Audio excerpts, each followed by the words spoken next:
What's up guys, Cody from Flow Focus, and today we're going to be teaching you bonks. Bonks are really useful for getting your board over little roots and objects instead of having to go around, and it's super fun to be able to launch your board into the air. The ideal bonk height is about 2 to 5 inches. Anything above that and you'll want to crib nudge it instead.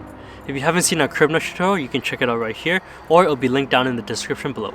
For this video, I'll be using a bonk rock as a reference, but any object within that 2 to 5 inches will do.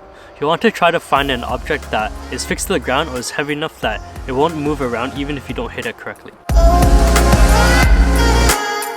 The first step is to approach the object with a little bit of speed. As you reach the bonk rock, slow down with your waist centered over the middle of the board and bend your knees. Just before you hit the bonk rock, you want to push the nose of your board down. The more you push the nose down, the more power you have for the bonk. As you're pushing the nose down, you want to jump up and bring your knees straight up to your chest. If this is done correctly, you should bonk up and hear the tire spin mid-air. As you land, you want to land slightly nose forward.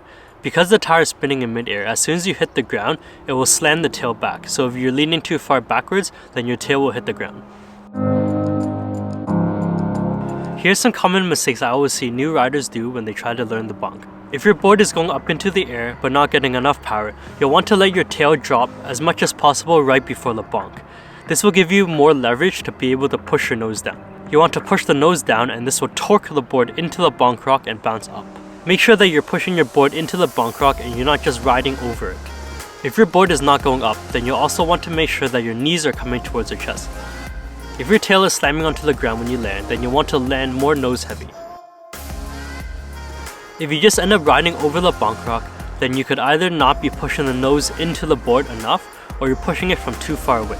If you watched our crib nudge tutorial, you'll know that when you push your nose forward, you don't want your tire to be touching the curb, or there will be no room to get up. In this case, for the bonk, it is the opposite. You'll want to push your nose with the tire as close to the bonk rock as possible. This will give you the maximum amount of torque and the board will pop up right when it hits the bonk rock. If you're trying to go for height when you're bonking, then you'll want to push the nose down when you reach the bonk rock. If you're trying to go for distance, then you'll want to push the nose forward. Thank you guys for watching this bonk tutorial. If this has helped you, we want to see your bonks. Be sure to post a video on Instagram and tag us at Flow Focus. As well, be sure to subscribe to this YouTube channel and turn on that notification bell. As always, if you have any suggestions for what else you want to see, be sure to let us know down in the comments below. See you next time. Peace!